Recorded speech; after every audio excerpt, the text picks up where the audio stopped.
Welcome. आज के इस पॉडकास्ट में, वीडियो पॉडकास्ट में हम देखेंगे कि 5 ways of being क्या है। ये नेगेटिव पैराडाइम है, 5 नेगेटिव पैराडाइम, जिसमें हम देखेंगे कि फियर के रिलेटेड, नेगेटिव सेल्फ टॉक के रिलेटेड, एंगर, इस तरह की तमाम रिलेटेड किस तरह की हमारी बीइंग है। बेसिकली बीइंग क्या है, एक इवेंट आपके साथ हो रहा है, तो अगर आप अच्छे मूड में हैं तो एक अंदाज से आप रिस्पॉन्ड करेंगे, और अगर आप खराब मूड में हैं तो एक तरह से आप रिएक्ट करेंगे, और जिसकी वजह से जो है एक रिजल्ट आएगा, और उस रिजल्ट का इम्पैक्ट जो है या तो अच्छा पड़ेगा या तो बुरा पड़ेगा, डिपेंडिंग ऑन दी आपकी बीइंग क्या है। आप पॉजिटिव बीइंग है या नेगेटिव बीइंग है, हम देखेंगे इसको। मेरा नाम मोहम्मद हिशमतुल्लाह खान है, मैं मास्टर लाइफ कोच हूँ। रेनोवेट माइंड लाइफ कोचिंग के जरिए से आपके पास आ रहा हूँ। आज हम इस चीज पर डिस्कस करने की कोशिश करेंगे, राइट। चलिए आगे बढ़ते हैं हम लोग कि क्या है ये 5 ways of being and the negative paradigm. ये क्या चीज है, इस पर हम देखने की कोशिश करेंगे। Your way of being is determined factor how you respond to the things happening around you. यानी कि आपके बीइंग के ऊपर डिपेंड करेगा कि आपके अतराफ अकनाफ में किस तरह से आप चीजों को रिएक्ट करते हैं या रेस्पॉन्ड करते हैं। इसके बेस पर आपकी बीइंग सेट होगी, और उस बुनियाद पर आपको मालूम होगा कि आप किस तरह के इंसान हैं। फॉर एग्जाम्पल हम ले लेते हैं, यहाँ छोटा सा एग्जाम्पल मैं आपको देने की कोशिश कर रहा हूँ। आप इसको देखिए कि ये है triggering event. Day to day affairs में हमारे पास एक ट्रिगरिंग इवेंट आते हैं, हर दिन आती है। उसकी वजह से एक हमारी वे ऑफ बीइंग जनरेट होता है, या तो पॉजिटिव वे ऑफ बीइंग हो सकता है या नेगेटिव वे ऑफ बीइंग हो सकता है। उसकी बुनियाद पर एक रेस्पॉन्ड होता है या एक रिएक्शन होता है जो हमारे सामने आता है, और उसके रेस्पॉन्ड और रिएक्शन की वजह से एक रिजल्ट आता है, और उस रिजल्ट का इम्पैक्ट हमारे ऊपर और दूसरों के ऊपर पड़ता है। लाइक फॉर एग्जाम्पल, अगर हम इसको देखने की कोशिश करेंगे, if someone ask you for a favour and you are in a happy and generous mood, तो आप एक तरह से उसको रिस्पॉन्ड करेंगे। आप अच्छे मूड में हैं, एक आदमी ने कुछ हेल्प चाहिए तो आप अच्छे मूड में हैं, तो आप एक तरह से उसे रिस्पॉन्ड करेंगे। लेकिन अगर आप खराब मूड में हैं, समझिए कि आप अच्छे मूड में नहीं है, तो दूसरे अंदाज से आप उसको रिस्पॉन्ड करेंगे। ये डिफरेंट ऑफ बिहेवियर जो है उसकी बेसिकली वजह ये है कि आप फ्रस्ट्रेटेड हैं या आप एंग्री मूड में हैं। इस तरह के मूड की वजह क्या होगी, ये आपकी बीइंग डिसाइड करेगा कि आप किस तरह के रिस्पॉन्ड करते हैं अपनी लाइफ में, राइट। चलिए आगे बढ़ते हैं, हम इसको डिफरेंट एंगल से देखने की कोशिश करेंगे कि किस तरह से ये पैराडाइम होते हैं और उसके असरात हमारी जिंदगी में कैसे पड़ते हैं। पहला वे ऑफ बीइंग देखेंगे नेगेटिव पैराडाइम में, स्टक। आदमी अपनी लाइफ में स्टक हो जाता है और उसको लैक ऑफ पर्पस नजर आता है, लाइफ का कोई पर्पस नजर नहीं आता है। ऐसे आदमी को कैसे कैसे करना चाहिए, उससे एक सवाल करें कि I am inspired, are you excited to make up and start your day. तो अगर उससे सवाल करेंगे तो उसको लगता है कि अपने पास तो जिंदगी में कोई पर्पस ही नहीं, तो मैं कैसे करूंगा। तो उसके सामने हम ये अफर्मेशन रख सकते हैं कि इन चीजों को उसके सामने रखें कि I am inspired, positive and optimistic, I am creative, sharing my purposeful vision, working hard and motivate to contribute, and I am making impact in the community, on the planet and at a greater good। तो यहाँ पर हम उसके सामने अगर रोजाना वो इन affirmation को अपने लिए याद करता है और उसके बारे में बार बार सोचता चला जाता है, तो वो आदमी के सामने ये चीज बहुत वाजे हो जाएगी। उसका पर्पस और विजन और वर्किंग हार्ड और उसके मोटिवेशन और उसके कंट्रीब्यूशन से उसको बड़े फायदे होंगे, जिसके बारे में हम यहाँ पर बताने की कोशिश करें। दूसरा हम एक सिनेरियो देखते हैं नेगेटिव पैराडाइम का, कि एक आदमी है जजमेंटल है, लैक ऑफ कंपैशन, उसके अंदर कंपैशन नहीं है, बहुत अपने आप को जो है इनकम्पैशनेट समझता है, और उसके पास जो है जजमेंट बहुत ज्यादा है।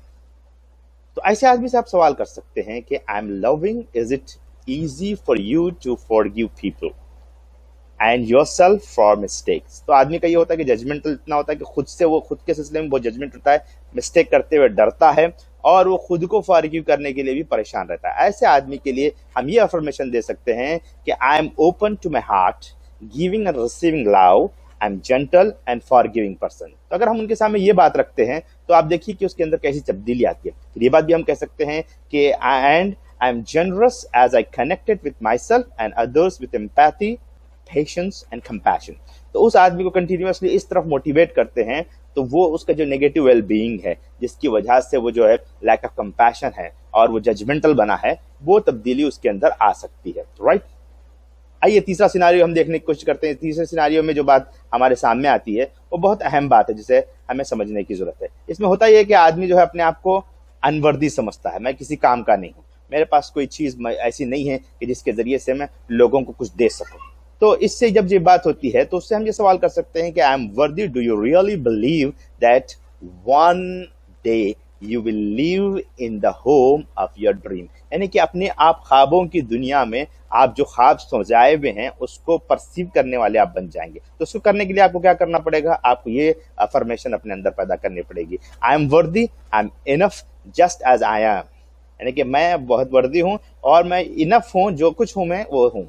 Deserving of the life, good life, I recognise my values, worth, impact, and I have a self-respect. I am confident in my day-to-day affairs or my abilities. I set healthy boundaries and I matter what I am.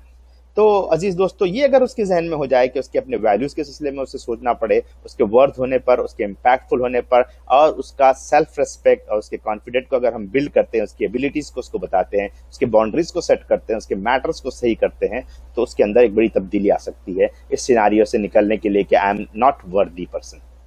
एक और scenario आ सकता है, एक और pattern बन सकता है, वो है फियरफुल, लैक ऑफ फेथ, अपने आप पर कोई भरोसा नहीं है और हमेशा डर की कैफियत में एक आदमी रहता है। तो उससे आप ये सवाल कर सकते हैं कि I am trusting, do you believe that your life is working out the way it's supposed to do. जब ये सवाल करेंगे तो उसके जहन में बहुत से सवाल, ये चीजें आएंगी, वो फियरफुल सिचुएशन में महसूस करेगा कि आपकी लाइफ जो है वो किस तरह से होना चाहिए, उसके बारे में आपको बिलीव है। तो उसको हम ये अफर्मेशन दे सकते हैं, I trust that everything is working out exactly as it is meant to. I am open to the possibility. I am open to the possibility and acknowledge and respect myself and who am I present moment. यानी कि present moment में मैं क्या हूं, मैं इसको acknowledge करता हूं, मैं एक्सेप्ट करता हूं। I am letting go of what does not serve to me, मैं हर वो चीज को छोड़ देने के लिए तैयार हूं जो मेरे लिए फायदामंद नहीं है। So I can receive what does serve to me, यानी कि मैं वैसी चीजों को एक्सेप्ट करने लगूंगा जो मेरे लिए सर्व करती है।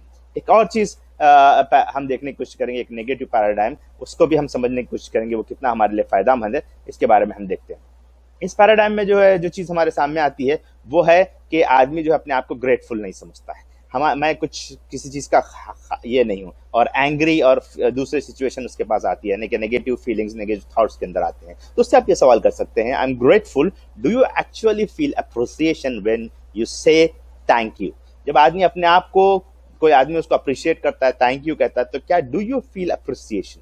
अगर वो अप्रिसिएशन नहीं फील करता है तो ये अफर्मेशन उसके अंदर हम पैदा कर सकते हैं या उसको प्रैक्टिस करने के लिए बोल सकते हैं, I am grateful, satisfied and happy. ये कंटिन्यूअसली अगर वो बोलता है, I am grateful, satisfied, and I'm happy. I acknowledge and appreciate the gift that I am and for the things I am provided. I recognize my opportunity to give people with a good, effective, back and worthy payoff in forward. यानी कि लोग मेरे साथ जो मामला कर रहे हैं उसके लिए मैं अपने आप को बहुत बेहतर समझता हूं और मैं अपने इस गिफ्ट को लोगों को वापस प्रोवाइड करने के लिए, पे ऑफ करने के लिए मैं तैयार हूं। चलिए एक और सिनारियो की तरफ हम जाने की कोशिश करेंगे। उससे पहले हम ये देखते हैं कि ये जो 5 सिनारियो हमने आपको बताए, जिसमें आपके सेल्फ रेस्पेक्ट की बात है, आपके फियर के रिलेटेड नेगेटिव पैराडाइम की बात है, और इसी तरह से जो 5 चीजें हमने बताई, इस पर आप जब गौर करते हैं तो हम एक छोटी सी एक्सरसाइज देख करके अपनी बात को यहाँ पर खत्म करेंगे। Take an example, altering your way of being. किस तरह से हम अपने वे ऑफ बीइंग को अल्टर कर सकते हैं, क्या वो तरीका हो सकता है। The intention of this exercise is to bring awareness to know you are being during event of created results you did not want, and how you do the things according to your life and result will impact you, and because of that you are impacting yourself and the other people.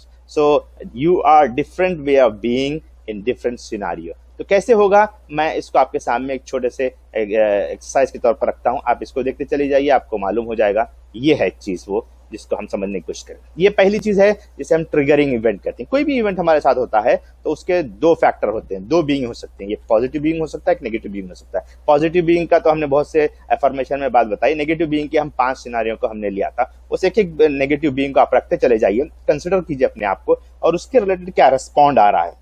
क्या reaction आ रहा है उसको लिखें, और फिर जब जो positive being आ रहा है उसी के अगेंस्ट में पॉजिटिव बीइंग का तस्वुर कीजिए, और वो पॉजिटिव बीइंग में अगर रहेंगे तो किस तरह से आप रिस्पॉन्ड करेंगे उसको लिखें, और फिर उसके जो इफेक्ट है एज अ रिजल्ट क्या आ सकते हैं आप उन तमाम चीज़ों को लिखें, और इसका इम्पैक्ट आपकी अपनी पर्सनल लाइफ पे और दूसरों पर क्या पड़ रहा है, impact on your self and others. ये अगर आप लिखने की कोशिश करेंगे उन 5 पूरे सिनारियों में, उन 5 जो है नेगेटिव पैराडाइम में आप लिखेंगे तो बहुत सी चीज़ें आप कर सकते हैं, उससे आपको बड़ा फायदा होगा, इससे ये होगा।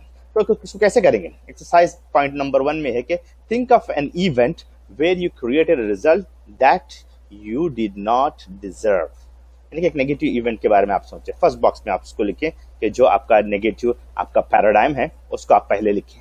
फिर उसके बाद आप दूसरे सिनारियो पे जाएं। Consider how you were being at the time of the event, write it down in the second box. यानी कि उस वक्त अगर आपके पास एक पॉजिटिव पैराडाइम है उसको लिखें आप सेकेंड बॉक्स में, और आपको एक रिस्पॉन्ड मिलेगा। फिर उसके बाद आप देखें कि complete the rest of the things, यानी कि पूरे बॉक्सेस को लिखें, उसकी बुनियाद पर क्या रिस्पॉन्ड आया, क्या रिएक्शन आया वो लिखें, और उसके रिजल्ट्स क्या आए वो लिखें उसके बाद, और फाइनली जो है ना उसका इम्पैक्ट आपकी जिंदगी में क्या पड़ा और उसका इम्पैक्ट दूसरों की जिंदगी में क्या पड़ा।